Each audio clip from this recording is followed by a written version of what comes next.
Sir, if possible, also record it on your computer. I will make you co-host, probably.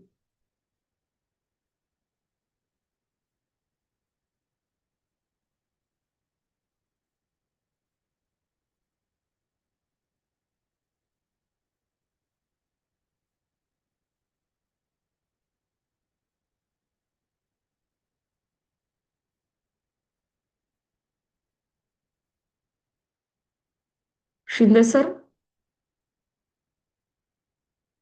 hello. Yes, ma'am. Yeah, I have made you co-host. Okay, Uh, fine. yeah, so you record the meeting. I'm starting live also, Okay, okay, fine. but it's better that you also record it on your computer because my cloud storage is completely drained Okay, out. I'll try to record on my storage. Yeah, sure, sure. So, fine. Please go ahead. Okay. So thank you, Gurpade ma'am. Yeah, thank you. Uh, Good evening, all. I hope I'm audible to everyone.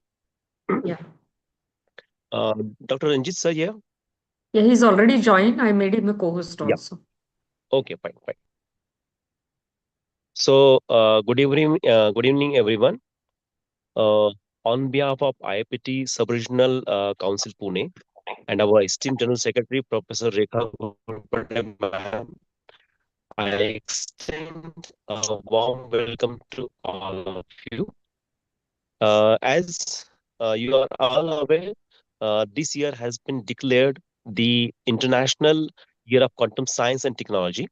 To mark this occasion, sub-regional councils nationwide are conducting lecture series, guest talks, national conventions, workshops, and training sessions to celebrate and promote this important milestone activities or milestone event. So, in line with this initiative, Pune SRC is also hosting the IYQ lecture series comprising three distinguished lectures.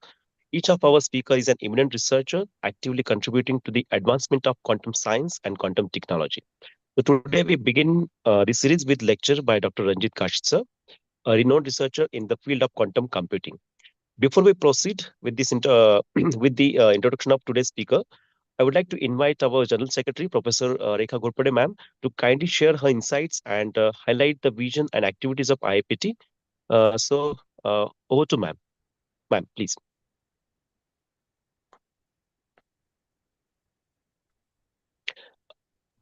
Thank you, sir.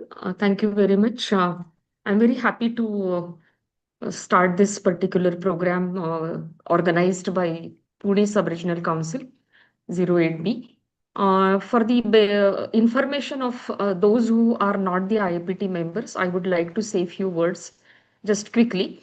IIPT is a organization consisting of 10,000 plus members all across the country, also some members overseas. And it was founded by Dr. D.P. Khandelwal in 1984, a visionary who has provided this particular platform for the teachers and students of physics to upgrade their physics education. Now IPT is 40 years old and we have really started a lot of programs. One of the flagship programs of IAPT is, of course, national standard examinations, which lead to the Olympiad exams, international Olympiads.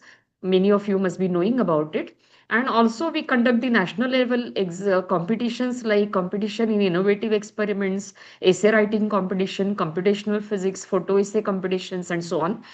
To give a wider platform and have a exposure to our students and teachers at national level. Also, we are now for last 3 years we have also started the Indian national tournament in physics.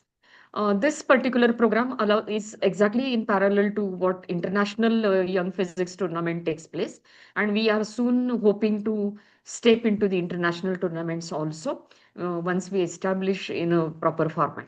But the problems which are posed by the international body are been given to the students, and we conduct the competition exactly in the same level. Apart from that, we have 24 regional councils, each in one of the states. And also some sub-regional councils like Maharashtra, we have five sub-regional councils, and this allows us to reach out to every corner of the country.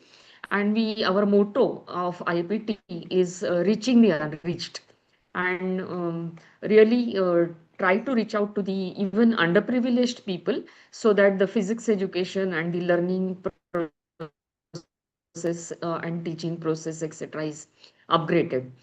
Whole year last year we have celebrated, as you know, UNESCO has declared the as a International Year of Quantum Mechanics. We also have decided to host some programs, and we had the monthly lecture series by various regional councils. We have already completed nine of them, and now the Pune Sub-Regional Council has organized these three lectures series, each one on every Saturday. I'm very happy about it, so that we are really keeping ourselves upgraded, and also to meeting the requirements of without taking much of a time, I will, of course, welcome today's speaker, Dr. Ranjit Kashid, and on behalf of the Indian Association Physics, as well as on my personal behalf, I extend a very warm welcome to each participant who is participating. I'm sure you all are going to have a wonderful time with this lecture. And of course, you will definitely have some insights in the topic. I request each one of you to go through our website. If you have yet not gone through the website, our website is very dynamic, and you will come to know various programs and various other activities which we are conducting all over the country. And this will definitely give you a direction to have some kind of activity and discover the potential among yourself also. So with those words, I once again congratulate Sub-Regional Councils Pune, the executive members. I think Manisha Madam, Dr. Manisha Havaldar was here. So I congratulate all the EC members for taking up the initiative and going ahead with the motto of IAPT, all the participants, etc. So let me hand over this session to Professor Shinde, and of course to Dr. Ranjit Kashit. Welcome everyone. Thank you very much, ma'am. Thank you for your insightful address. Uh, now, it's my now privilege to introduce today's distinguished speaker, Dr. Ranjit Kashid. Dr. Ranjit Kashid, Kashid's research plan spans over several thrust areas in contemporary physics, including quantum materials and technology, quantum transport, low temperature measurements, nanoelectronics, two-dimensional materials, heterostructures, thin films, field emission, and spectroscopy, and with center diamond, superconducting detectors, and quantum dots. So Dr. Ranjit Kashid is currently a scientist at the CIMET, Pune. It is an autonomous body under this Ministry of Electronics and Information Technology, MIT, Government of India.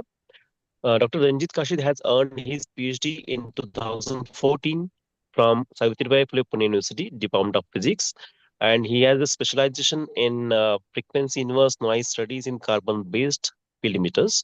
Following this, he was and he joined this fellowship with the Indian Institute of Sciences, Bangalore, and he worked there on the field of low temperature opto and non-electronics of 2D materials. In 2017, Dr. Kashid joined the National Institute of Standards and Technology, NIST. It is a US Department of Commerce, Gaithersburg, Maryland, USA, as a guest researcher, where he worked until 2021 at NIST of the delta doped silicon and conducted cryogenic DC and high frequency electrical measurements under the spin qubits in donor based silicon quantum initiative program. He successfully established DC and RF gate readout schemes for spin qubits in silicon and superheated the development of state of art low temperature cryogenic measurement facilities. In 2021, Dr. Kashi returned to India and joined CIMET Pune as a scientist. He is one of the lead scientists responsible for establishing the National Center on Quantum Materials Technology at CIMET Pune. It is a flagship program funded by 58 crores of funding by MIT, New Delhi, Government of India. Dr. Kashid has published 27 international research articles in peer-reviewed and very reputed journals. If I name some of them, they are Nature Communications, Nature Communication Physics, Advanced Materials, Small Physics Reviews A and B. His contribution to have been recognized with several prestigious awards, including PML Distinguished Associate Award by NIST US Department of Commerce 2021. He was also awarded with Yuva Gaurav Puraskar by Savitribai Phule Pune University in 2023, and he has also received a late R.K. Bhalla Award. It is the award given by IPA Pune chapter. It is for the best research student. So, thank you very much, Dr. Ranjit Kashid sir, for accepting our invitation and being ready to present our students and encourage our students. So, thank you very much. So, I request Dr. Ranjit Kashid sir to proceed with your lecture and please give your insight to the quantum computing and our students. Thank you so much. So, over to Dr. Ranjit Kashid sir. Uh, thanks a lot, Dr. Gaurpati madam and Dr. Shinde. Can you hear me clearly, Dr. Shinde? Yes, sir. Very clear. Yeah, I will share my screen. I would like to thank IAPT and all the members for giving me opportunity to share some of uh, work and some of the aspects of quantum computing with the students. So that is actually sort of a unique platform where we can interact with the students. So thanks a lot. Can you see my screen, Dr. Shinde?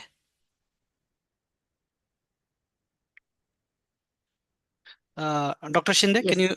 Yeah, Yes, your screen Can is see it. Yes, visible. sir. We can yeah. see your screen. Yes, sir. Okay, thanks a lot. Yeah. Today we'll talk about introduction to quantum computing. So this lecture is designed in a way that I will try to cover some of the aspects of quantum mechanics and how actually it has articulated for the development of the field of quantum computing. I will try to be as basic as possible. Will not actually introduce any advanced level concepts. Wherever it is required, we'll actually just introduce them. But I will try to keep it actually as minimal as possible. So I come from an organization named as a Center for Materials for Electronics Technology, which is actually arm of Ministry of Electronics and Information, New Delhi. So we have three laboratories, one in Pune, other in Thrissur and Hyderabad, and we have very different mandates for each laboratory. So we work in strategic sector as well as actually project-driven programs. So that is all about our organization. So let's get started with quantum technology in general.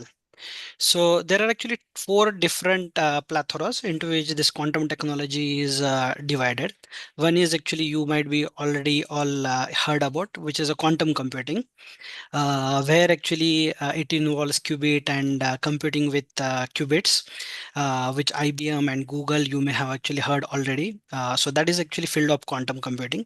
There is another field which is called as a quantum communication, wherein actually information can be transferred from one user to another user without actually losing the information, and it is actually one of the secure way of actually communicating the information, like in our optical fibers we can actually tap the optical fibers and it can be hacked.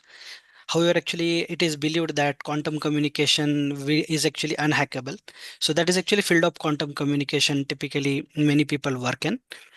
Third area of quantum technology is actually about quantum sensing and quantum metrology.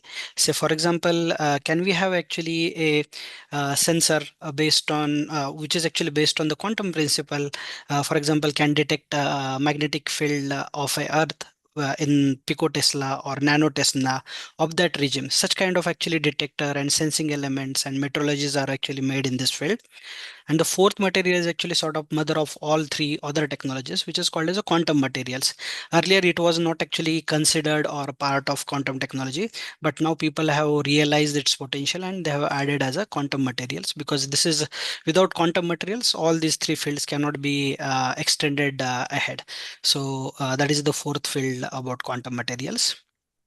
Before we really get going actually into this, what actually I will try to answer within this lecture series is we'll actually talk about initially what is the history of transistors and how actually in general computing works, because without understanding normal computing we cannot actually really understand how quantum computer works or how quantum computing works.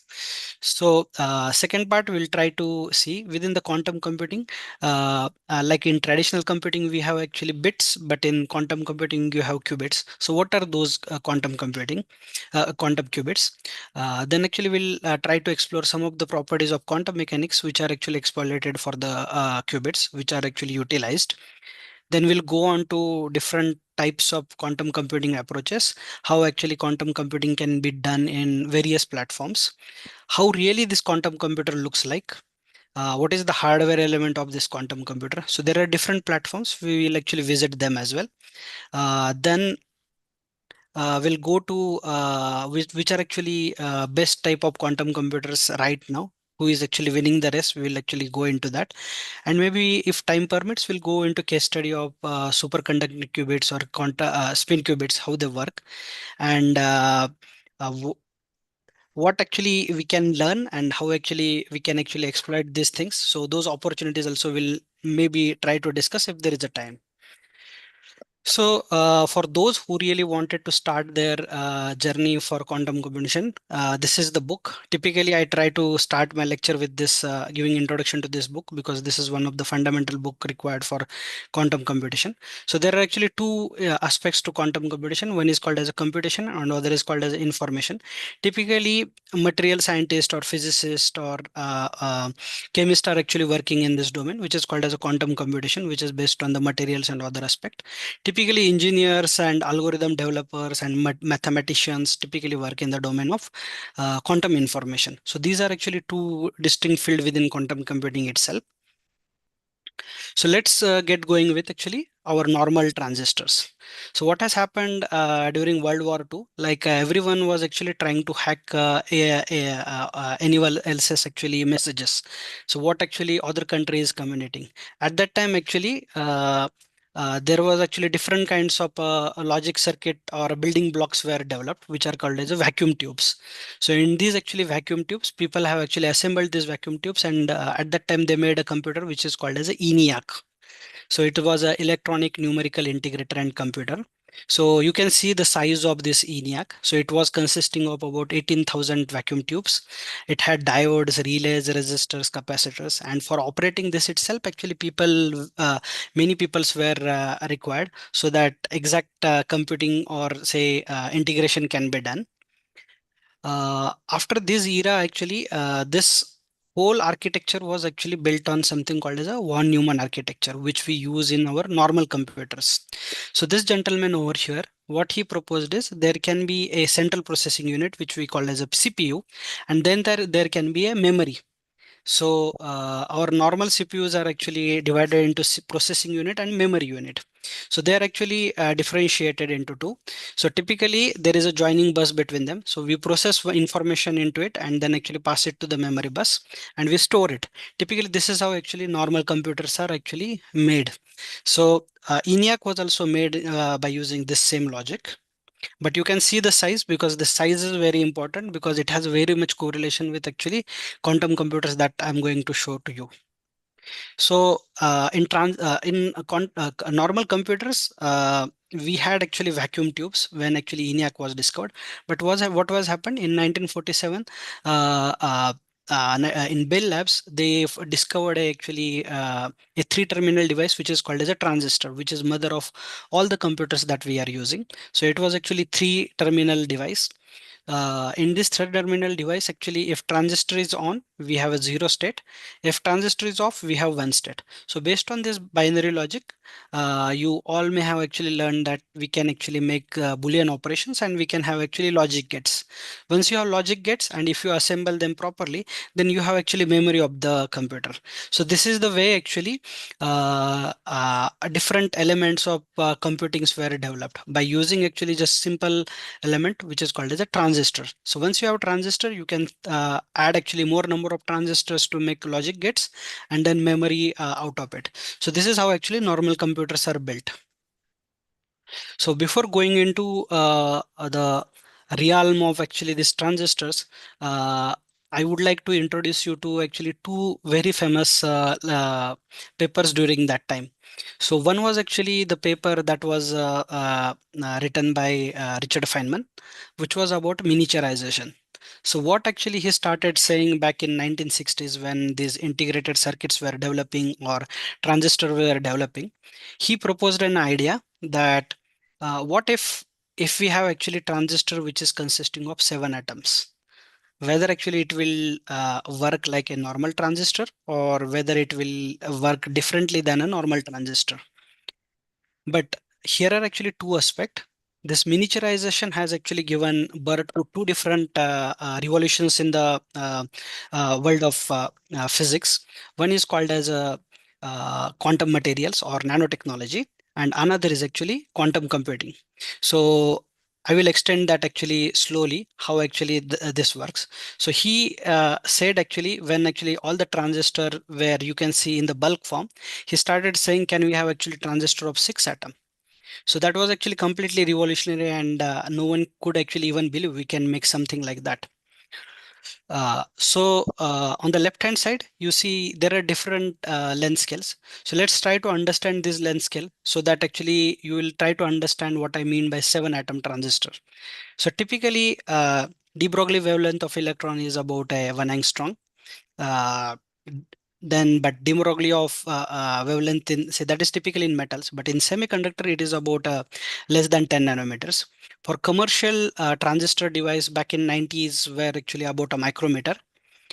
Typical mean prepath in quantum Hall regime, say typically in gallium arsenide or something, is about hundreds of a micrometer. So this is actually just to give an idea actually where the de Broglie wavelength of electron stands and what was the length scale of a transistor at that time, so that you will understand that how this miniaturization has happened. Because unless you understand this length scales, you will not understand what we are exactly talking about. Because the transistor that you have seen right now, it is actually about a millimeter or more than that a millimeter. And what Richard Feynman was started arguing is actually a transistor which is consisting of 6 atoms. So as you see, this was the transistor back in 1947. And first integrated circuit by connecting multiples of transistor circuits were built. And they made actually computer back in 1981. So this is actually IBM's first 5150 personal computer by building up these integrated circuits. Now actually if we look actually our chips, now chips are actually much faster. At that time actually transistors were consisting of very small number of transistors, actually not that much. But now actually on the right hand side, if you see, it is actually something called as a GPU chip, which is used typically for the artificial intelligence. It consists of actually billions of transistors. Now you can stack many number of transistors. But point to be noted, these transistors are actually not of this scales, but they are consisting of very tiny scales. They are actually in the dimension of nanometers. So the table that we have seen right now, so 90s it was a micrometer. Now it has shrunk down to almost an atom scale. The second field actually that has been developed parallelly, which is something called as a neuromorphic computing, which is actually very well associated with actually how the von Neumann architecture is developed. So it is actually exactly violating that von Neumann architecture, and it is replicating our brain-like behavior based on neurons. So based on actually neuron, since this computing is based, it is called as a neuromorphic computing. And mostly we will be talking about something called as a quantum computing. And one of the quantum computer you can see on the right hand side. So we'll actually go into details of it, but I would like to actually just give you a progression how these fields are developed. So let's consider that in few slides I showed that back in 90s you had actually a transistor which were about a size of a micrometer. But back in actually almost even in 90s, if we try to calculate, a 3 centimeter by 3 centimeter chip would have actually 19 lakhs of transistors. Now back in 2018, it has actually already crossed that limit, and that is about 10 billions, which is actually about 1,000 crores of a transistor you can stack in 3 centimeter by 3 centimeter chip. So that is the scale that we are talking about. So if you want to actually densely pack transistors onto same chip, you have no option other than actually shrinking them, wherein actually the concept of miniaturization has came. Miniaturize means in small scale how much you can pack. So that is something very associated with miniaturization. So this is actually a something called as a 14 nanometer node. You may have actually heard that recent iPhones are based on 5 nanometer technology. So this is a 14 nanometer technology. So this is typical graph of a channel, and on top of that there is a oxide. So if I take full width half maxima, it is about 8 nanometer, and that consisting of about a hundreds of atom. So what Richard Feynman was saying in back in 1960s, that we can see back in 2015 that about 100 or so of atoms can be densely packed into a transistor channel.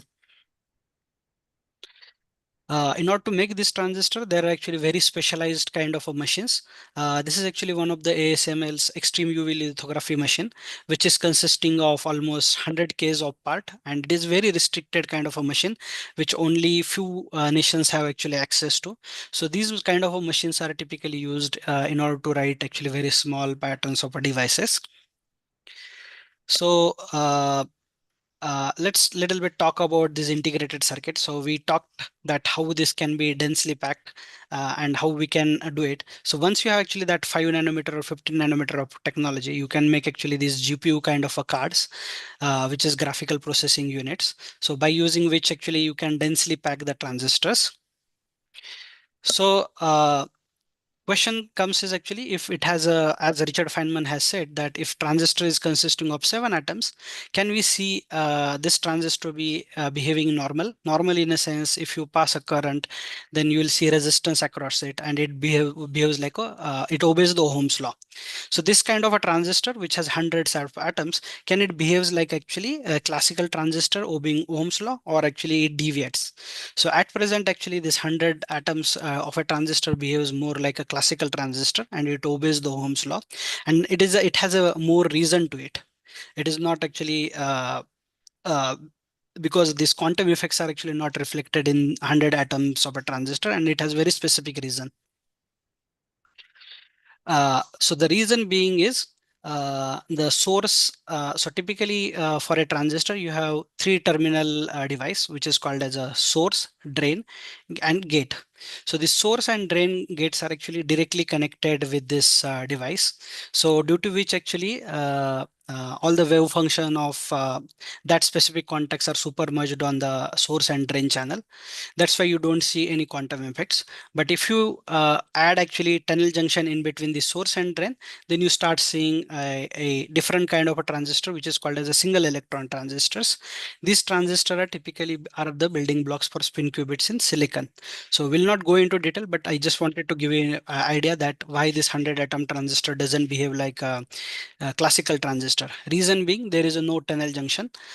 In normal transistor, you have directly contacts merging on your super source and drain. That's why you don't see any quantum effects in it. Uh, so now you will ask actually, can you make a single atom transistor? Back in 1960s, Richard Feynman said that we can make a transistor consisting of 6 atoms. So we were actually able to demonstrate that kind of a device. Back in 2021, we demonstrated such kind of a single atom transistor in silicon. So I was part of that team. So wherein we demonstrated single atom transistor, and which behaves more like a quantum transistor and not as a classical transistor. So this just to give you an idea that now what is the technology that has been pushed to. So now people across the world are successful to make even transistor which are made up of single atom. So we talked about these three progressions starting from transistor to neuromorphic computing. Now we'll just dive into the more core of the quantum computing. So as we said, actually, this is a single atom transistor and which has actually 14 nanometer node technology. Uh, 5 nanometer technology has actually less than these kind of atoms, but now uh, there is a, I should add to it, like 14 nanometer technology doesn't mean that any of the dimension is 14 nanometer. So that conception is actually now violated, and this is more like a commercial thing of selling it. So it has really no meaning. So these are actually just technological nodes.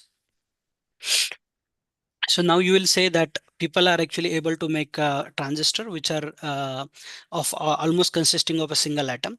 There are actually different kinds of material that people have also explored, which are called as two-dimensional materials. Back in 2004, these two gentlemen have discovered a material which is known as a graphene, and there are actually plethora of other materials are also there, like hexagonal boron nitride, molybdenum disulfide.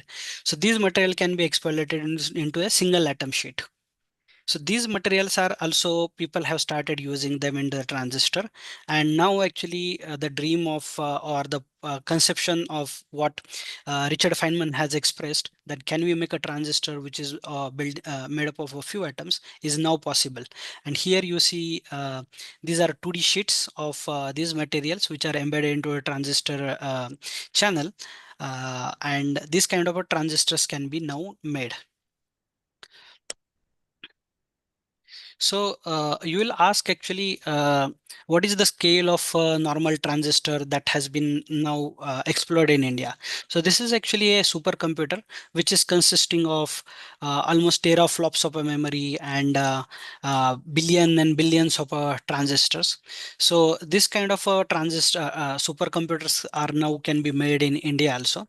But thing is actually, you will ask that why these computers are used actually, what are the application for a case for it.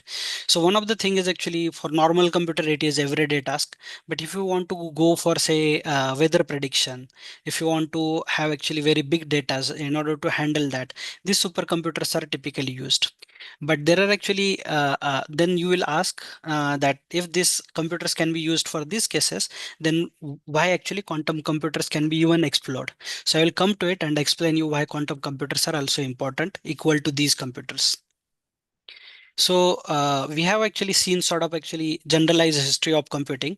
Uh, Now we'll see actually if transistors are based on this classical computing. Now, how actually this quantum computing, one may ask that if these classical computers can solve all these kinds of problems, why even we need quantum computers at all? So we'll try to address that. So there are actually different kinds of problem. One of the problem we call it as a simple problems. Like say, for example, if I want to factorize a 4-digit number, so I can factorize. If I want to multiply a number, I can multiply it. But there are actually different kinds of a problem, which are actually very difficult kind of a problems, which involves a lot of factorization. Or say, for example, if I have actually a teraflops of a data, very big data, and if I want to search very specific information into it, these kind of actually problems are very difficult for a normal supercomputer. It can be solved, but actually it takes a lot of time. Say for even doing something called as a RSA encryptions. So these are actually very secure kind of encryptions which are based on the factorizing a prime number, very large prime number. These kind of problems are actually very difficult on a normal supercomputer to solve. Actually, it can solve, but it takes a lot of time. In this kind of problems, quantum computer actually comes for the escape. This is actually very densely packed slide, but I will try to explain you why this quantum computers even are required. Say, for example, if I want to factorize a very large, big prime number, typically in normal classical computer, uh, typically what we do now, see, when we use supercomputer, typically what people see is how much time it will take to solve that problem and what is the size of that problem. So this is something called as a time complexity problem in computing. So if you see this graph, this is actually number of computation, say on y-axis, versus say what is my input size. So for example, if input size is only say 4-digit number, then we are actually somewhere over here. But consider actually if your input size is very large, say almost a 1 lakh or something like that, then actually we are somewhere actually on this axis. So let's try to understand this. Say if I actually have input size which is actually constant with computation, then it is a flat line. But if I try to actually see what happens to the different kind of a time complexity, for example, logarithmic versus linear versus quadratic versus exponential. So for exponential, what happens is actually with very small increase in input size, this number of computation increases very drastically. But at opposed to quadratic, it actually slowly increases. So as compared to exponential, quadratic is still better, or polynomial is still better. So if you can actually clearly see that since this is expanding very fast, for normal computers, this is exactly the case. The computers that we are using or supercomputers that we are using, they are based on some logic circuit and some algorithms. So the algorithms that are used for classical computer has actually time complexity of exponential in time. So it follows this kind of a graph. So if I try to increase the number of input size, then my computation increases drastically, and it takes actually a lot of time to solve those problems. But whereas in quantum computer, there are some of the algorithms which are actually polynomial in time. So they take actually less time as compared to the normal computer. And that is the main catch why quantum computers are better than classical computer. Now, actually, let's go to the actual example. Say there is actually a time complexity for different functions, and there is actually input size, say n equal to 10 versus n equal to 100 versus n equal to 1000. And let's actually just try to see the time required for it. So for example, if we go into the exponential form, there is actually a problem called as a traveling salesman problem, into which actually what they do now, they give actually assignment to a traveling salesman to go to say maybe 100 cities. Now he has to optimize that which city he should choose first so that he will make a big business. So he has to do computation of 99 factorial. So there are actually multiple routes that are available, and he has to choose only few of them so that he can be successful. So this problem seems actually very easy, but it is very difficult problem in general. So if I try to solve this problem on normal computer, it takes almost universe age. So there are, because that many number of actually routes are possible. But if I use same kind of a problem to solve on quantum computer, since this actually has algorithm which is polynomial in time, it takes almost 1.7 hours only. So you can clearly see why quantum computers are actually taking edge over the classical computer. But this is very specific case of factorization. So I would like to tell you that classical computers are still used for general purpose and some of the problems, and quantum computers are useful for very specific kind of a problem. So the confusion of actually people that they have in mind that classical computers will be replaced by quantum computer is actually not possible. They are actually meant for very specific applications. Uh, so as I said, I have already explained that why quantum computers cannot replace the classical computers, but it is very subjective to different kinds of problem. So, for example, these are actually some of the examples where quantum computers can be used. So, one of the problem that we discussed was a traveling salesman problem. Similarly, there are actually different kinds of factorization problem that can be solved on it. Say if there is a very large database, then I want to search only specific element into it. Then this kind of a problems actually quantum computers can be used. It can be used into discovery of say various kind of drugs which are based on different combination of protein molecule. Therein actually this kind of a quantum computer can be used. So let's go more detail and try to understand what is actually quantum computing, what is the basic element which is called as a qubit, and what are properties of quantum mechanics qubit utilizes. So before going that, actually, we'll start with actually once again with one of the Richard Feynman's paper only. This was actually photo taken in 1981, and it had actually a lot of big renowned scientists around the world, which were discussing about physics of computation. And in this conference, Richard Feynman was invited. And he was invited and he was not knowing what to talk about. He was not given any task. So he started actually a talk by saying, let's talk about simulating physics with computers. And one of the argument that he has made that can a quantum system be probabilistically simulated by a classical computer or a universal computer? This is the time where actually universal computing was actually phrased in. He later on said that it is impossible to represent the results of quantum mechanics with the classical universal devices. So he argued a case of using quantum computer at that time back in 1981. This was the time actually this quantum computing actually has taken really started. So let's talk about what is difference between our normal bits that are used in our normal computer versus what are this quantum bits or qubits. For a normal transistor, as we said, actually we have binary logic. So if transistor is on, we have one state. If transistor is off, we have zero state. So by using these zeros and ones, we can have actually binary logic. We form logic gates on it. And by using logic gates, we can make memories. And by using memories, we can actually do a computation. So this is how actually normal classical computers are used. Qubits are actually based on very different kind of a principle. So they are actually utilizes two concepts in physics or in general in quantum mechanics. One is something called as a superposition and another is called as a quantum entanglement. So let's talk first about the superposition itself. So uh, typically consider a scenario that for a normal transistor you have 0 and 1 state. For qubit also there is a 0 and 1 state. What is the additional advantage that qubit takes is it utilizes this concept of superposition. Superposition is nothing but linear combination of 0 and 1. So you have 0 state and altogether you have one state, but you can have actually all these states on this evolved sphere in between because you can make actually combination of 0 and 1. So you have actually 0, 1 and linear combination on 0 and 1. So there are actually multiple states you can take actually between these 5 degrees of freedom of a evolved sphere, and you can make actually you have what it gives is actually it gives you luxury of having actually different states apart from 0 and 1. So for a normal transistor, you have only 0 and 1. For a qubit, you have 0, 1 and linear combination of 0 and 1.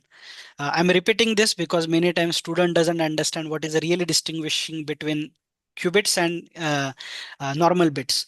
So this is a linear combination you have to consider. And this is actually for a single qubit, this is a general representation based on the block sphere. So you have actually all the states in between that you can take along with 0 and 1. Now you will ask question that how I can use actually 0 and 1. Say for example, in bits or say classical computers, you have transistors. That is the basic building block. In qubits, what I can use? I cannot use transistors because it doesn't use actually principle of superposition. Principle of superposition is not valid over there. It behaves more like a normal transistor, and it has actually a lot of current that is flowing from source to drain across it. It consisting of many number of electrons, not single electron. So I need to have actually some entity which utilizes the property of superposition. So what are such kind of elements that we can use? Microscopic elements that I can use. One of them is actually say polarization of a photon or a electron spin, single electron spin, I mean, nuclear spin. So these actually entities, say for example, nuclear spin of an atom. So this can be in zero state or it can be in one state, and altogether it can be also in superposition state. So any nuclear spin that can utilizes this superposition or electron spin or a photon whose polarization I can change, this can be utilized as a qubit. So this is very important aspect that qubits can be made with which elements. So first rule is it has to use these principles of quantum mechanics, superposition and entanglement. So we'll try to understand what is superposition and entanglement. Superposition is something that I just explained. We'll try to understand what is meant by entanglement. So going to that, actually, I will give you an example which you may have already learned. In classical mechanics, if consider that you have a particle.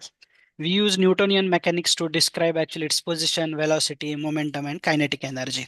So this is actually at the macroscopic scale we can describe about it. But in quantum mechanics, this whole picture is very different and it's very intriguing. Quantum mechanics doesn't say that particle is at this state. It describes that particle can be found in certain bound. And this gives actually a conception of statistical interpretation. So in normal classical mechanics, we exactly tell what is position and what is the velocity and what is the momentum. But in quantum mechanics, we talk about the statistical interpretation of it. So this is given by Schrodinger's equation, and the position and time of a particle can be described by something called as a wave function. So by using this wave function, we can describe where particle can be found in the bound. We can tell actually between this region actually particle can be found, not exactly at this position. So based on this statistical interpretation, there was actually a lot of argument between Einstein and Niels Bohr. And what was the debate? I will come to it. So suppose uh, what Einstein was arguing, that it is a realistic position. Say if I suppose if we do measurement at point C, then you may say that particle will be found at C. This is what Einstein was also saying. But quantum mechanics says that quantum mechanics has actually very different answer to it. So since actually it has a very different answer, what Einstein started saying is actually wave function of a particle is not just one thing. There can be actually addition to it. And he said actually quantum mechanics is completely incomplete theory, and wave function is not actually a complete story. There can be some hidden variable to it. But there were actually another group of scientists along with Niels Bohr, which were saying actually what quantum mechanics is saying is completely different. And he said that when we a particle was at nowhere, actually, when we try to measure it, it is the act of measurement that we found it at particles point C. So that is completely disturbing, because for a normal human being, what we will say that if we try to measure at C, it will be found at C. But quantum mechanics or Niels Bohr's argument was when we make the act of measurement, then only we found it at C. So that is what most physicists behaves. Physicist says. So that is where actually this discussion started actually, or fight between Niels Bohr and Einstein was started. So he actually once again said that what actually if you make second measurement, then Einstein and Niels Bohr were actually at the same page. What actually they said is actually it will be found at C, because as Niels Bohr said, when we make the act of measurement, it will be found at C, because that act of measurement has collapsed the wave function. This was the argument that Niels Bohr also said. But uh, Einstein did not stop over there, and he wrote actually a very seminal paper which said, which is called as a EPR paradox. And this EPR paradox was actually very nicely explained by David Bohm. What he said is actually consider that you have a neutral pi meson which decays into electron and positron. Now actually electron goes into one side and positron goes onto the other side. Now what quantum mechanics says is, if actually on the left hand side we measure positron, then by default actually on the other side it is a electron, or actually vice versa. And it can be in combination of that. But uh, Einstein argument was actually they had very defined positions when they were created itself. But quantum mechanics was saying that no, actually it cannot be. Spins were not created. This is the act of measurement which has actually collapsed the wave function, and that is why you know it. Now you will say that it was actually at the finite distance. But actually, if consider that this electron and pions are actually separated by almost by light years, then still this correlation exists according to the quantum mechanics, which is something called as an entanglement. So entanglement is a correlation. And one of the argument that Einstein made is nothing can travel faster than light or speed of light. So which actually doesn't gets violated, but there is always a correlation. Say for example, if you toss if there are two users, one user tosses a coin, he has a head, then other user when it tosses by default it has a tail. So this is a correlation that actually they started saying, and this exact correlation that act of measurement actually decides the correlates is correlated with the another act of measurement. So this is something called as a entanglement. So that is actually another aspect that is typically utilized in quantum computing. So these are actually two things. I'm not going into details of Bell's inequality and how it gets violated using quantum computing, but these are actually two aspects of quantum computing. One is superposition and another is entanglement. So let's go ahead. As we said, that if we have actually millions of transistors, we can actually make a logic circuit. So can actually we make similar kind of a logic circuit using qubits? So for that, actually, this gentleman named as David DiVincenzo has laid down the criteria for universal quantum computing. He said, say you use electron spin, or you use nuclear spin, or you use photon, anything you can use. That has to first obey the principle of quantum mechanics, and it has to be scalable. So if it is not scalable, then we cannot make computer out of it. Another thing that he has said is it should be initialized into defined state. It can be in zero state or it can be in one state. The third thing that he has said, since actually we are talking about a spin of electron or a polarization of a photon, it is very sensitive to the environmental condition. For example, temperature, what is the pressure over there, what is the fluctuation in the temperature. If there are any kind of a disturbances, that will actually decay the information. So which is something called as a coherence time for a qubit state. You may have actually heard about it. And once some this kind of say system has all these three postulates, and fourth thing is actually if you have actually that, then you can make something called as a C0 gate. So you can see that the qubits has also some kind of a gate operation, which is called as a C0 gate operation, and it is a universal gate into quantum computing. So we'll move on to the next things. So we'll try to see now what are different kinds of quantum computing approaches are there. How does quantum computer look like, and what is the hardware for these quantum computers? So there are actually different kinds of quantum computing platforms. One is actually called as a optical quantum computing. So this is based on the light. Optical in a sense, it is based on the light. So it is based on the polarization of a photon, whether actually you can make a circularly polarized light versus say right-handed polarized versus left-handed polarized light, polarization versus non-polarized state. So based on that, actually optical quantum computing you can use. There is actually another aspect to it, which is called as a integrated photonics.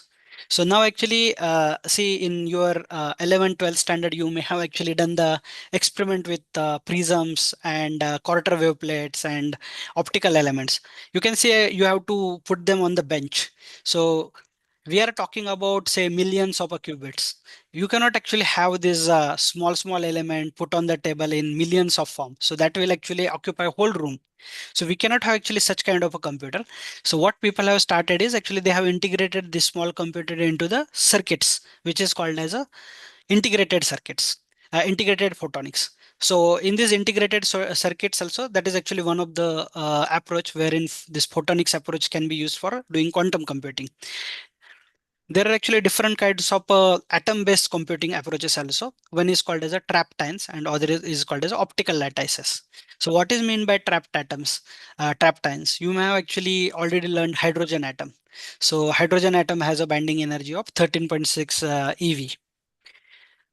You have also learned actually Niels Bohr's postulate that if you have some delta E energy level, and if you hit actually with that same delta E energy level, electron can make a transition from lower ground state to the higher excited state. And once again, it decays back.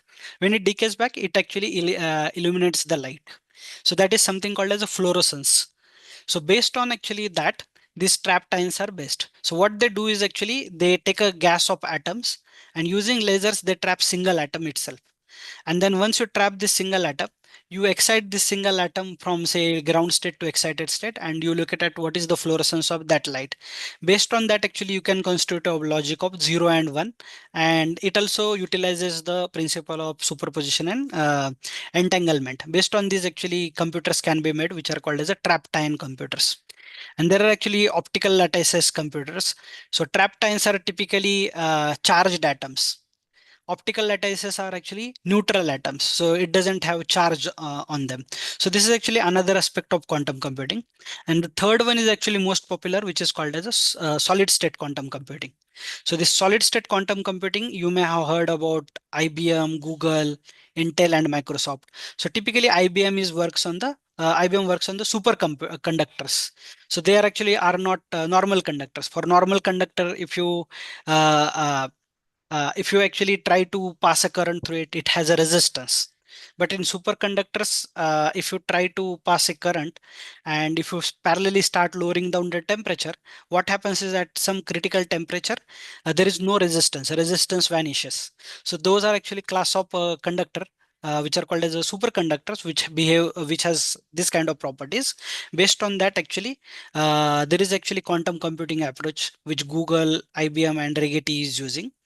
There are actually different kinds of a qubit that can exist. So we'll go to it, how they work. And there are actually semiconductor qubits, which are based on topological qubits you may have heard about, then quantum dots in silicon. Then there are actually nitrogen vacancies and diamond. So based on these are also another plethora of qubits they can be explored. Within silicon itself, there are actually 4 or 5 different class of architectures which can be explored.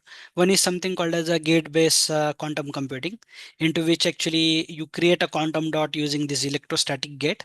So I will not go into detail, but this is based on the materials which is known as the silicon is the top layer, and then there is actually a junction between silicon germanium. There is actually one approach of phosphorus donors into the silicon that can be also made as a qubit. Then there is a germanium, and there are actually other class of material also that they can be used as a qubits. So this is actually summary of different kinds of popular qubit platforms. There are actually 7 such kind of qubit platforms, which is called as a superconducting qubits. The building block for the superconducting qubit is something called as a Josephson junctions. So what are they? We'll also go to it. For spin qubits, there is something called as a single electron transistor, which is a building block, which is shown over here. Then there are trapped ions, into which actually, as I said, lasers are used to trap individual atom. Neutral atoms are actually another type of approach into which lasers are once again used to trap the neutral atoms. They don't have charge. Photonics is one of the approach into which actually all the optical elements like waveguides, cavities are actually integrated into on the circuit itself. You can see the picture over here. And by using that, actually you can make photonic qubits. Then there are actually vacancy center in diamond. So these are actually defects. These are actually color centers which can be used for doing the optical computing. And then there is a last kind of approach which is called as a Majorana fermion approach, which is a topological qubits, into which the basic building block is Majorana fermions. So in reality, how does this quantum computer really look like? Uh, so this is actually a picture of Google's quantum computer, and this is a picture of IBM's quantum computer. So uh, unfortunately, this picture itself they are calling as a quantum computer, but the for physicists it is a dilution refrigerator. So the dilution refrigerator is actually a basic building block onto which there is actually small chip which sits at the bottom, which is really the qubit chip. And then this whole architecture people started saying as a dilution plus this chip as a quantum computer. So this is actually full stack. So you can see it all occupies almost a full room. So this is why I said you should remember the picture of ENIAC. So I would say this technology is developing, but the size of these computers is enormous right now. So this is actually footprint. So you have a dilution refrigerator, then you have control electronics and unit. So similar for spin which are made in silicon, similar kind of a dilution refrigerator is used, and it also occupies actually this big full room. Then there are actually different other technology that we talked about, which is called as a trapped ion qubits.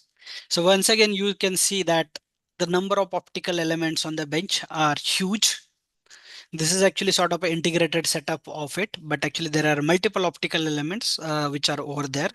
So the size of actually this quantum computer is still high, but it is actually showing promise that these computers can be built in the future. This is actually a footprint of a integrated circuit. So once again, you can see how many optical elements are there, even though we are using integrated approach. Then there is actually this NV center diamond, It also has actually a lot of optical elements that that are needed for doing the qubit application.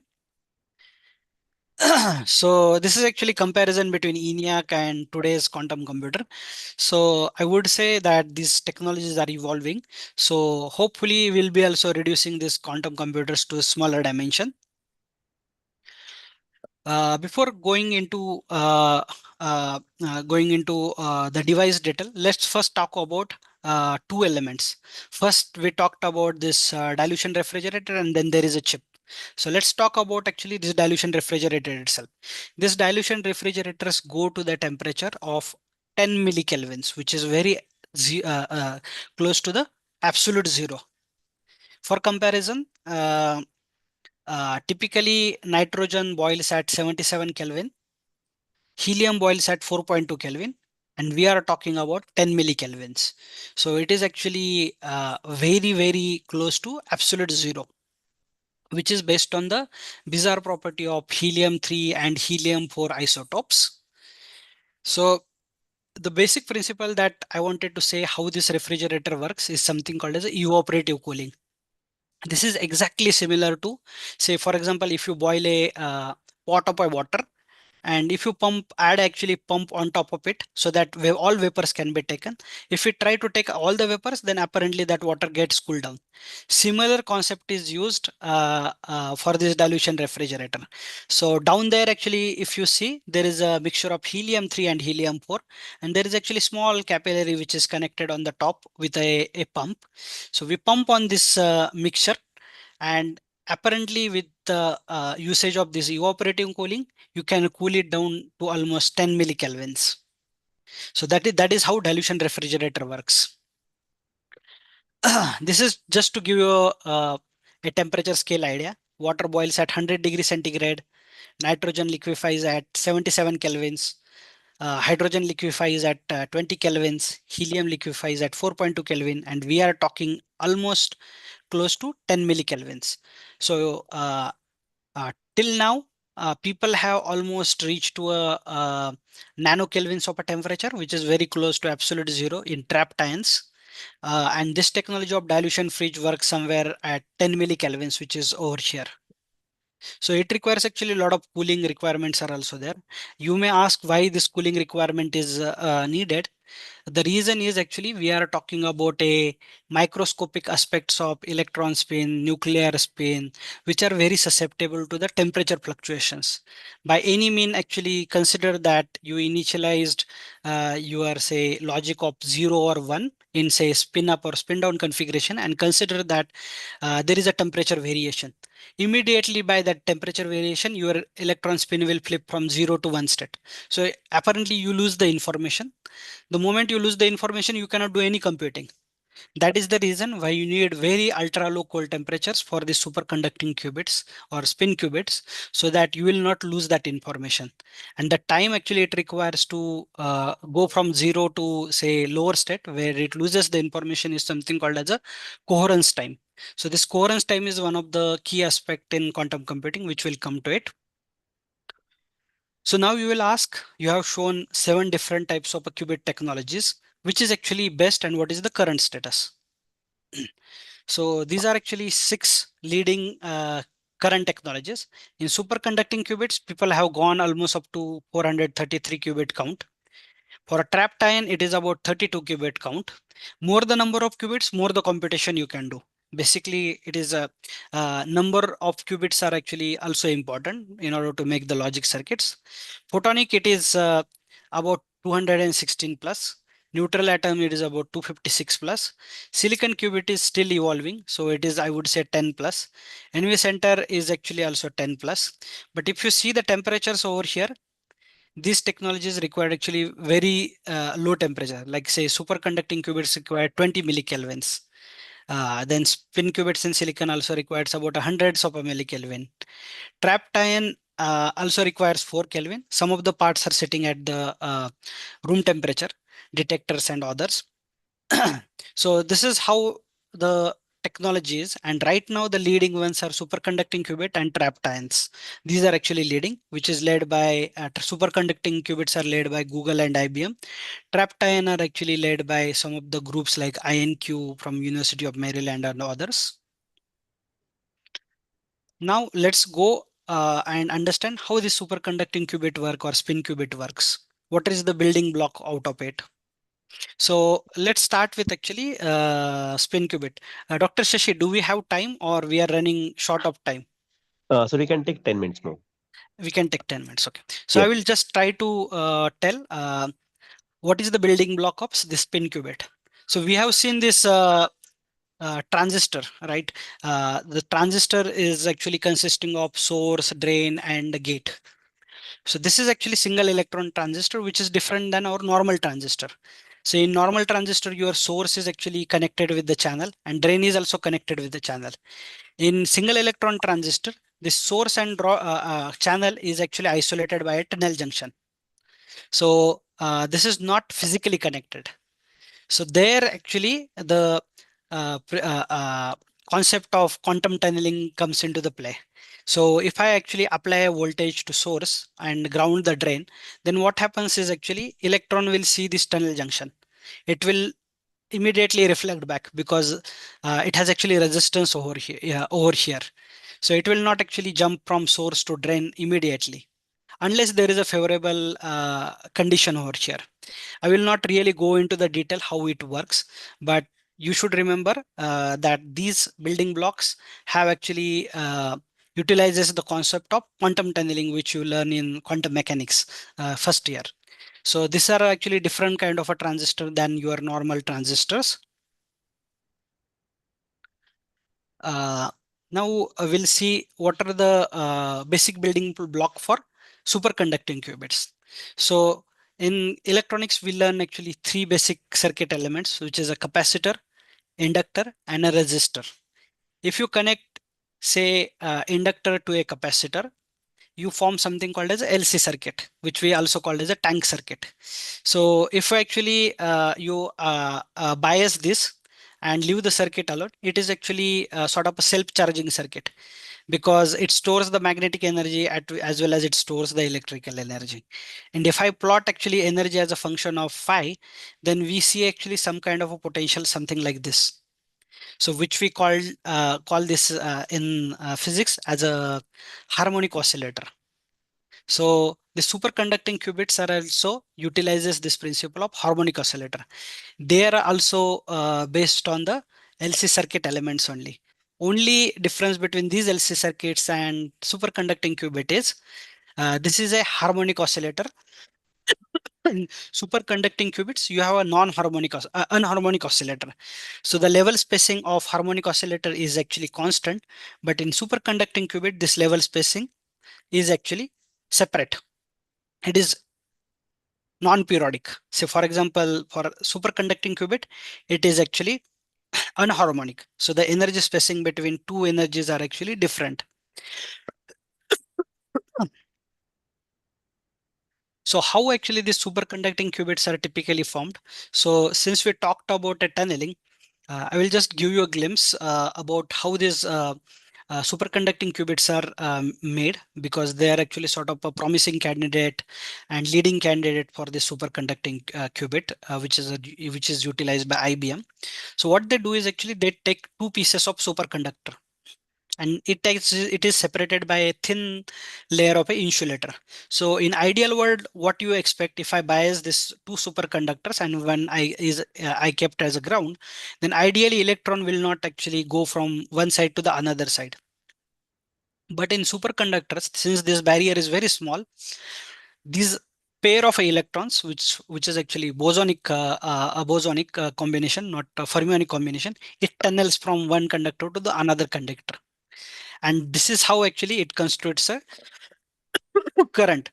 And this kind of a junction is called as a Josephson junction because it is named after a scientist named Brian Joseph who discovered this kind of a junction wherein if you stack two superconductors and put a insulator in between, then there is a still finite possibility that Cooper pairs will tunnel from one end to the another end because it utilizes concept of a quantum tunneling.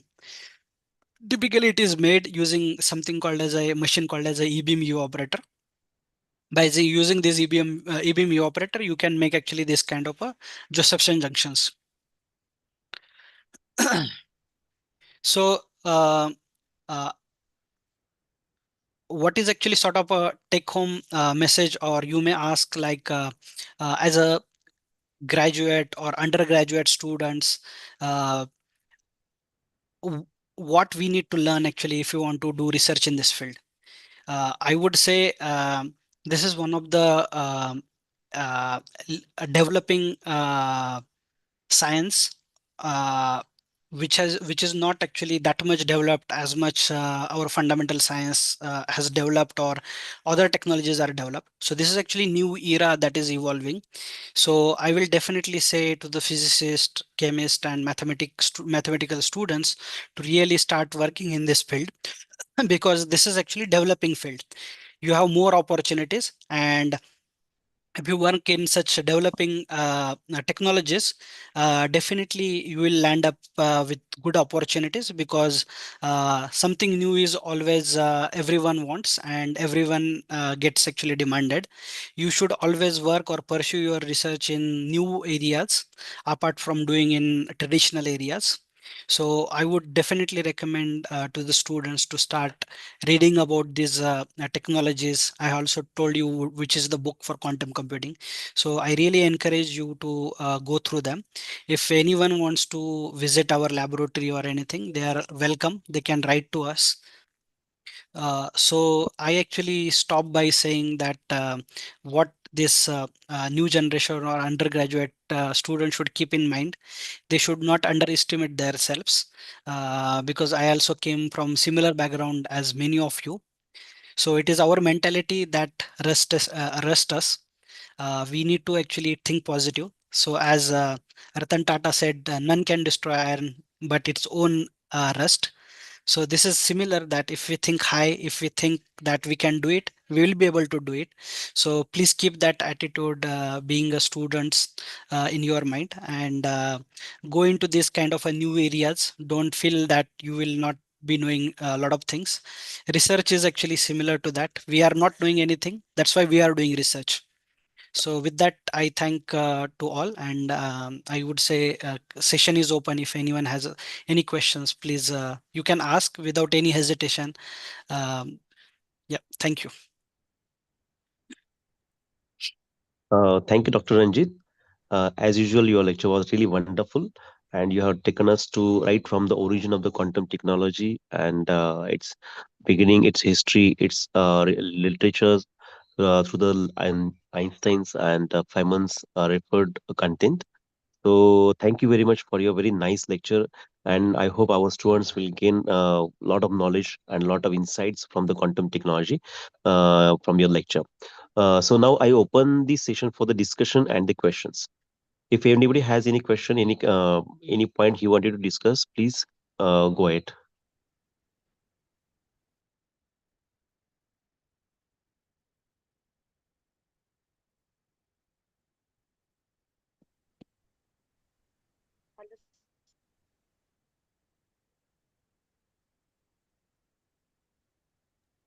Sir, Professor Aluwalia has raised the hand.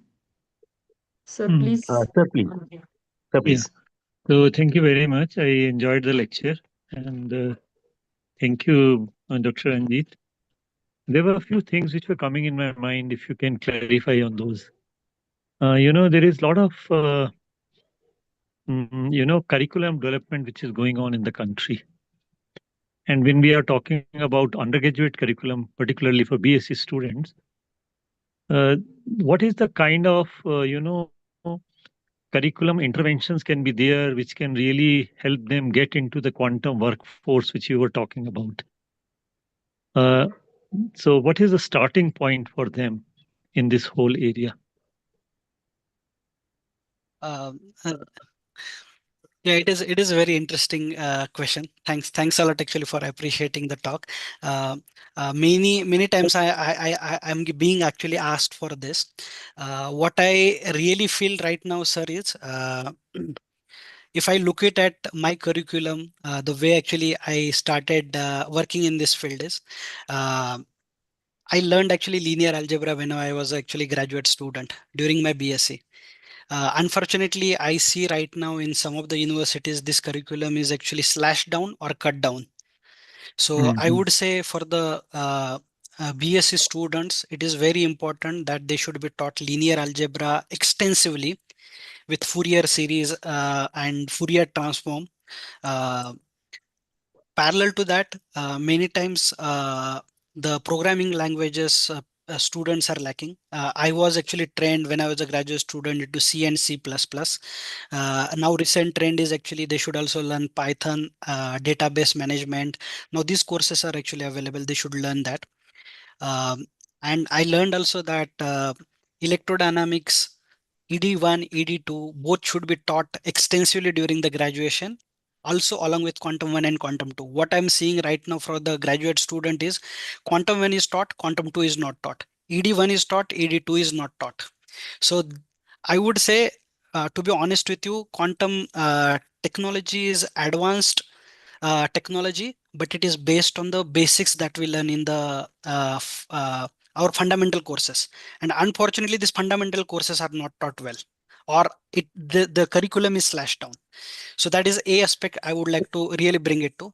Second aspect I wanted to add, since you asked what we can really bring, the small thing actually we can really start putting into the curriculum. Like say for us, for example, Young's double slit is always taught. Now, actually, we should also introduce maybe electron diffraction or these kind of experiments wherein students can learn actually other aspects, wherein we show this wave particle duality and all these kind of natures.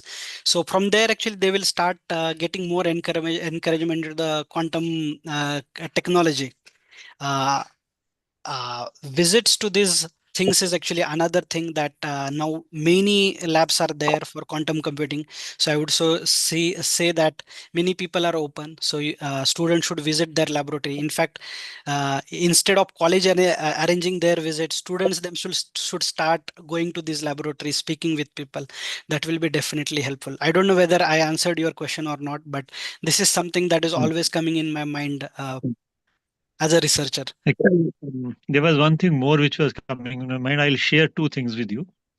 One is there is a book by Richard Feynman. You mentioned Feynman quite a bit in your lecture. That is the theory of computation. You must have come across this book also, Yes, sir. which was a collection of his lectures which were given and were compiled later, actually, after his death. And second book is on quantum computing by Mermin, that fellow who was responsible for writing solid state physics with Ashcroft, Mermin and Ashcroft book. Now they have come up with now these are the two very interesting books. One is a classical book, other is a book which is a very recent phenomena. Now I in the year 2000 was responsible for starting a curriculum for IT, BTech in information technology. And there, at the in the first two semesters as well, there were two courses of physics which were to be given.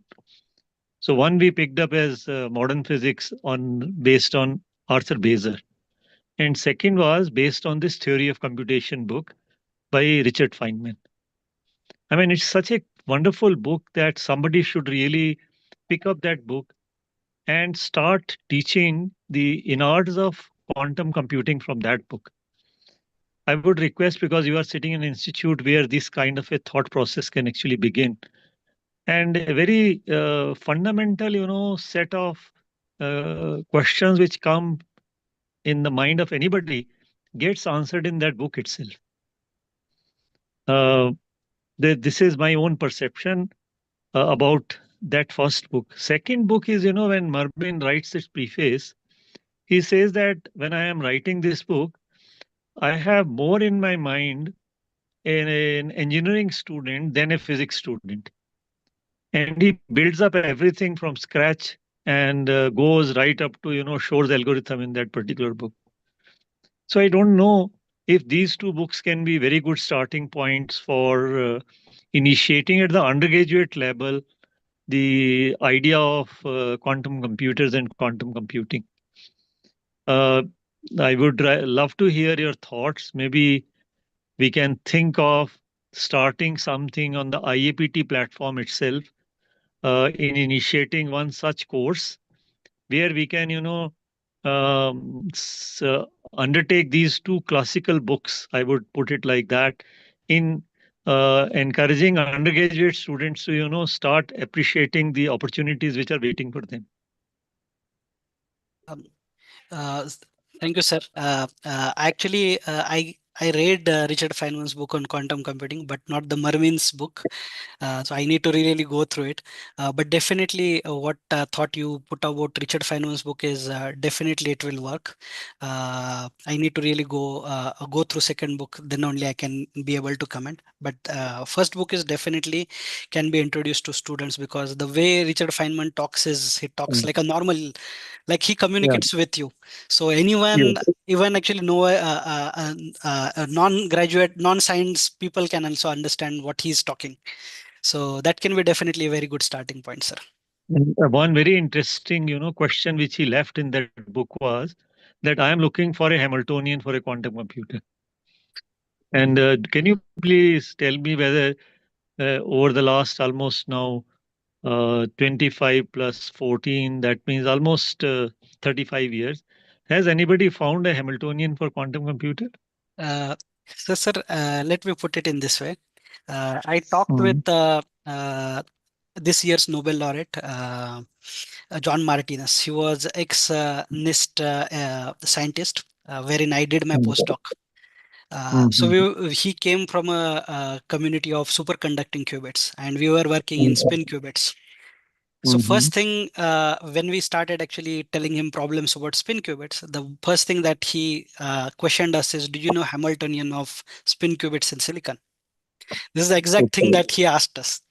Uh, I assume he knows about superconducting qubits, because the way actually they are working in the environment, because everything starts in superconducting qubit with Hamiltonian, writing down the Hamiltonian. At least for Mhm. a superconducting qubit, actually this has been explored. But spin qubit, people are still struggling. Getting Hamiltonian with these microscopic things is too tough, but it is progressing, I would say. So Richard Feynman, what he was asking, now people are able to at least see in the mathematical form, at least in some of the technologies. That is there, to my Okay. understanding. Okay, great. I think it was wonderful us talking to you right now. I'll not carry it further, but we will be in touch with you and we will explore that possibility to initiate something in 2026 on this online platform. Maybe something from Mermin's book or something from Feynman's book. Thank you very much, Dr. Kashid. Definitely, thank you. Thank you, Anuwale sir. Anuwale sir is the president of Central IIPT.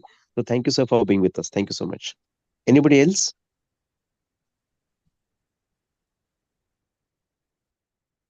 Yeah, hi. Dr. Kashid, I had a question. Like, you talked about qubits, like it has states between 0 and 1, any states between 0 and 1. Like, I understand how 0 and 1 are used, but how actually those states in between are used in quantum computing? That might be a very novice question, but I just don't have I couldn't get my head around it. So could you Uh, just throw some light upon it? So thing is actually, typically qubits are, so this is actually not, I would say, okay, let me share my screen so that we can go to that thing. Uh, just a minute, give me a minute. Share screen.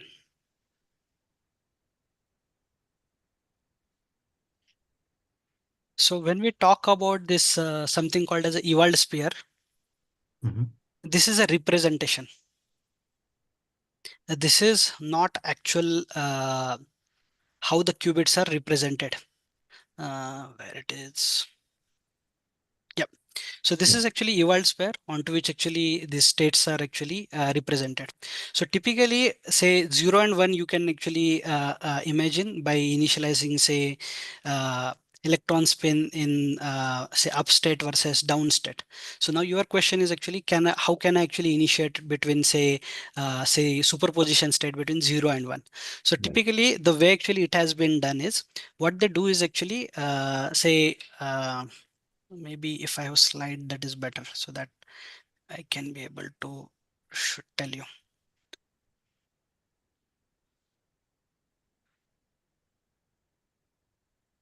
Let me see.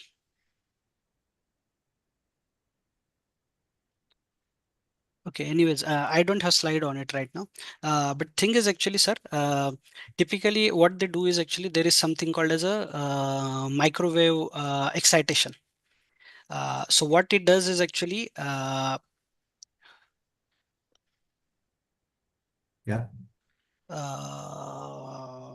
Okay. Yeah. So what it does is actually say when say qubit is actually initialized in the 0 state, typically there is actually for the algorithms to execute or so to understand the basic something called as there is actually something very basic measurement which we call as a T2 measurement. It is a coherence time measurement. So typically what people do is actually there is actually different pulse duration experiments. Say for example, you initialize qubit in a 0 state and now you actually hit that qubit with actually burst of a microwave. So now what happens is actually 0 state doesn't stay over here, but it starts actually revolving around this axis because say this is actually Cartesian coordinate system with 5 degrees of freedom. You have X, Y, Z, theta and phi. So what Okay. they do is actually they try to actually take this qubit state into different phase angles because it doesn't have only theta, it has actually this phase angle as well. Okay. So with using this phase angle, they take it to different phase angles, this 0 state. It is not completely collapsed. Actually, it is actually just actually tilted with these microwave excitations. And then actually they try to actually flip it around or say rotate around in order to find out what is the T2 time scale. So, but the apparently, you may feel that if I have actually say so many number of combinations, I have infinite memory. But Yeah. that is not the case at all because the moment you measure the physical measurement state is 0 or 1. Okay. The computation space is actually superposition. But Okay. apparently when you measure it, it will be in 0 or 1 state. So if you see any quantum computing paper, you will see that they are doing the statistical averaging of 0 and 1 state only. You will not see that it is actually talking about say 0 plus some superposition state that is collapsed in that state.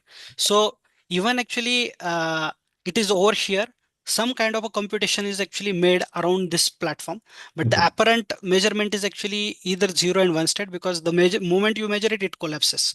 So you never have actually infinite memory in qubits. Okay. So because you may feel that when we say that there is a superposition between 0 and 1 state and you can take any number of states in between, that is for the computation, not for memory. Okay. Okay. So Yeah. you can compute it and the way actually it can be tilted is using microwave radiation or some kind of actually other excitation from where you can take the 0 state to another state without Mhm. losing its information. Because I have actually control over theta and phase Okay. pi. So that is how actually typically it is done. Okay. Yeah. Yeah. Thank you, sir. But it requires actually, to be honest with you, a lot of mathematical description. Right. The question that you have asked, it Right. requires I'll more to it.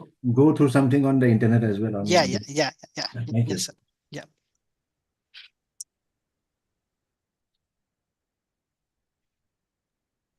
Hello, sir. Yes. Sir, please explain the Hamiltonian optico-mechanical analogies. Sorry. Please explain the Hamiltonian optico-mechanical analogy. Hamiltonian optical I did not get it, madam. Could you Optico-mechanical analogy, sir. to me, could you actually Sir, maybe linking to Huygens principle of optics. no, I'm not getting actually your question. Could you please actually maybe I'm not able to understand. Can you actually fragment it to very simple terms? The Huygens principle is linking to the Huygens principle of optics. The concepts of the Hamiltonian optico-mechanical analogy, like the classical mechanics and wavefrom in optics actually. You mean actually, you want me to explain how actually this quantum optics is different than normal optics? Am I correct? Okay, sir. Yes, sir. Ah, So to be honest with you, I never worked in quantum optics as such, so I may not be able to actually give you complete description about it. Uh, so I actually completely say sorry to that. I need to also go through it, and maybe I will be able to explain then only. Okay, sir. Yeah. No.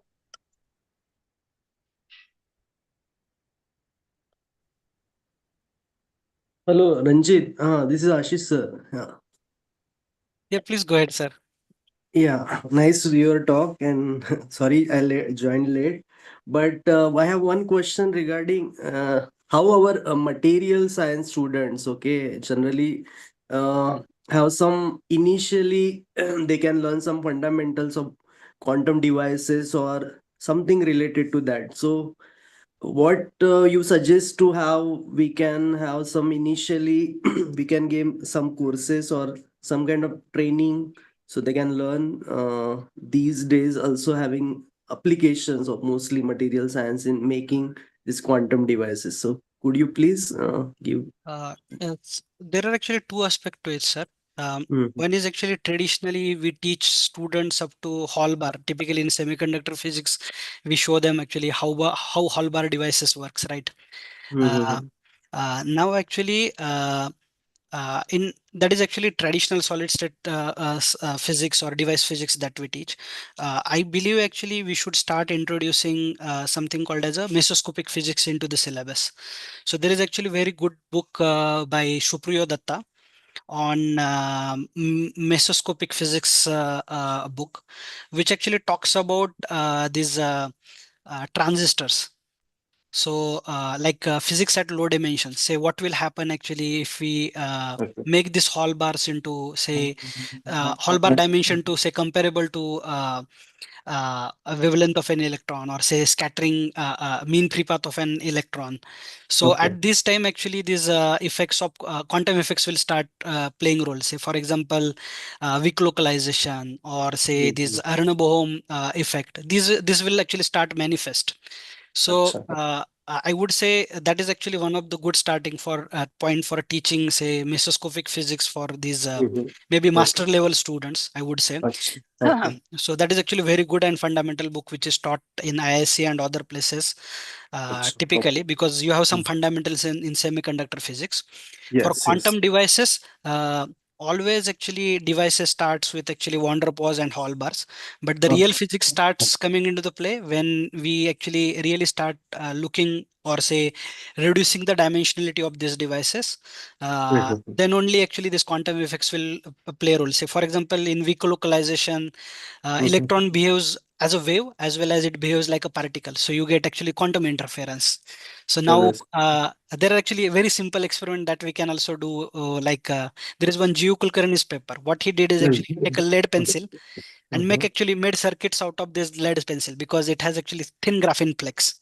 Graphene can be exploited.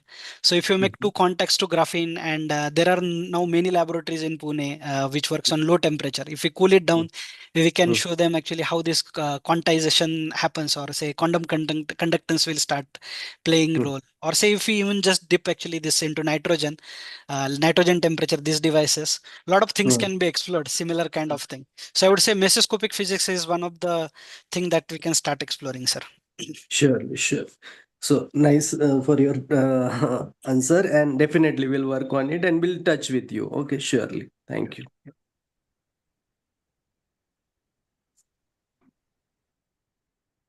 Sir, what book did you know it? It is by Supriyo Datta, mesoscopic physics.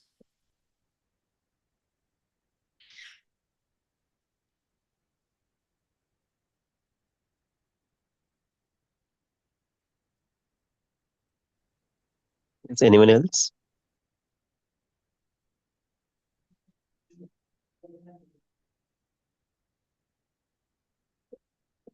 Okay, so if there are no further questions, I request our Dr. Sandeep Kakade sir to give vote of thanks for the today's lecture. Thank you, Ranjit sir, for your intellectual and informative talk. And you just uh, enlightened to the all audience from the journey of classical computer to the quantum computer through their superposition and entanglement. So actually, we got an idea that where all the equipments are built at a low temperature. They have shown everything with diagrams and all that. So actually, we are very much thankful to you for spending your valuable time with us and you enlighten your talk. I am also thankful on behalf of IAPT, our President of Central IAPT, PK Ahwalia sir. He also have asked questions and giving valuable time for this talk. I am also thankful to the Secretary of Central IAPT, Rekha Korpade madam, as she has also has given a time and also actually provided this platform of Central IAPT that is available for us, that is Sub-Regional Council Pune. I'm also thankful to all our executive council members of our Sub-Regional Council Pune and the audience. So thank you very much. Thank you one and all. Thank you, Dr. Sandeep. So I once again thank Dr. Ranjit and all the audience for being with us. So